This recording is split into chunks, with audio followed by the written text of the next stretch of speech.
120 years of accumulated craftsman knowledge, the workers, the culture, the institutional memory of how to build a great piano. What happened?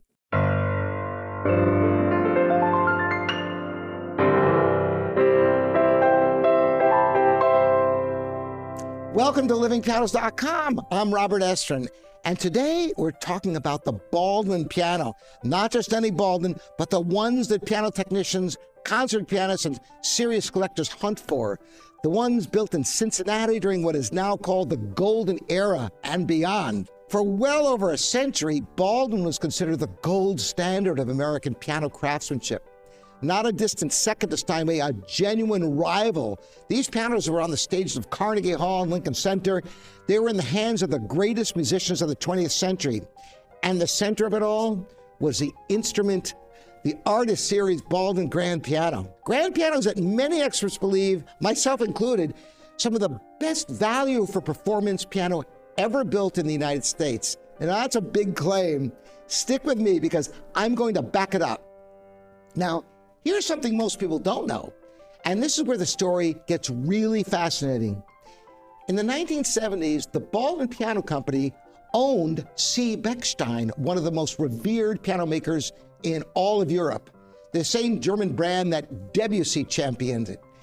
Think about what that means. You had American manufacturing muscle, American scale, American power behind the soundboard, fused with European refinement. Bechstein's legendary tonal clarity, their scale design philosophy, their approach to voicing and touch, all of it influencing what was being built there in Cincinnati, Ohio.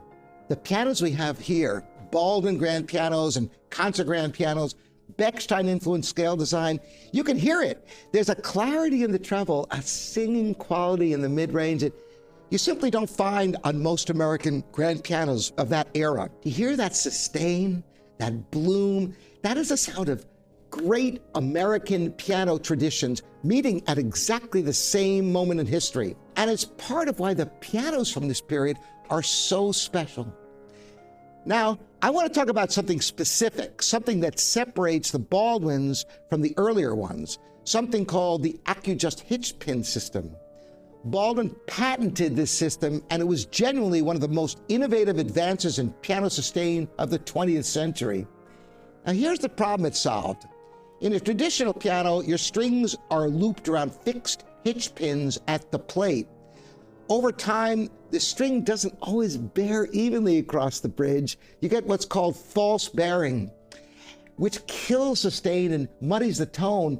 You've heard pianos that sound kind of dead. That's often a factor. The Acujust system allowed for adjustable hitch pins. That means that when a piano is strung, the downbearing can be fine-tuned for each individual string. The result? More consistent contact across the bridge, better energy transfer, and you guessed it, that incredible sustain you hear, you just don't hear anywhere else. The notes last so long. This is what the Acujust system does. This is why technicians seek out these instruments. So if the Baldwin piano was this good, if they owned Bechstein, if they had patented inventions and innovations that put them ahead of everyone else, what happened? Now this is where it gets wild. In the 1980s, Baldwin moved their factory. That in itself wasn't a big deal, but it was part of a much larger corporate pivot. Baldwin had been aggressively expanding into financial services, banking, insurance. The executives running the company were no longer piano people, they were financial people, and the pianos started reflecting that. 120 years of accumulated craftsman knowledge, the workers, the culture, the institutional memory of how to build a great piano. You can't just pack that into a moving truck and transport it to a new state. You can try, but it's not the same. The Bechstein ownership, that ended too. So what you're left with is a very clear dividing line. Baldwin is the #1 American piano manufacturing the choice of countless concert pianists to a company that grew so large financially that the piano business became peripheral to them. Here's the thing about these pianos that make them increasingly important. They're disappearing. Not because they're falling apart, quite the opposite.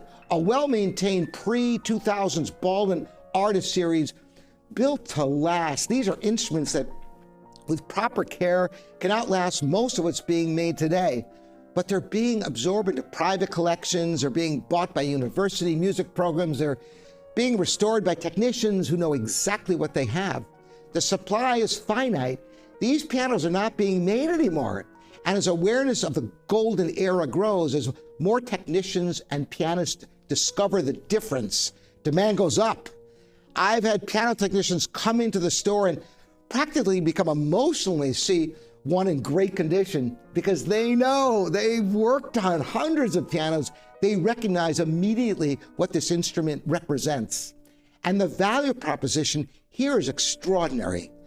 You're getting a piano with the tonal characteristics of an instrument that would cost easily 2 or 3 times as much if it wore a different nameplate.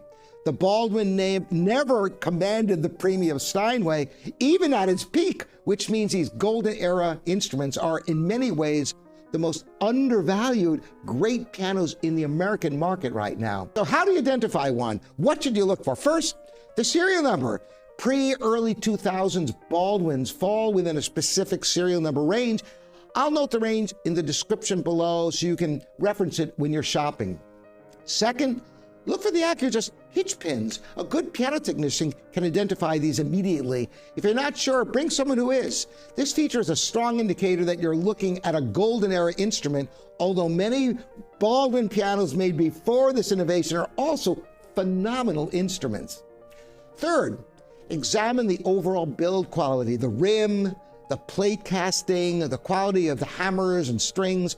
These instruments were built with a level of attention that is visible when you look closely. Ask when it was the last regulated and voiced. A great piano in neglect can be brought back, but you want to understand what you're starting with. Check the soundboard for integrity, since that is the soul of the piano.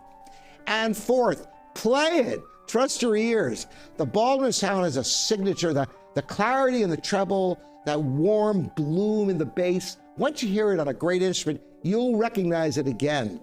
That's the sound of a great artist series Baldwin grand piano. If you've played and looked for great pianos, a piano with real history, real craftsmanship, and real musicality, this is the one you want to see.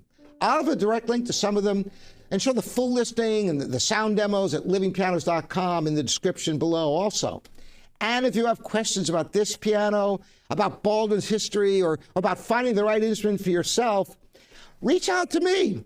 I'm here for you at livingpianos.com. We are your online piano store. I'm Robert Estrin. Thank you all for watching. I'll see you in the next video.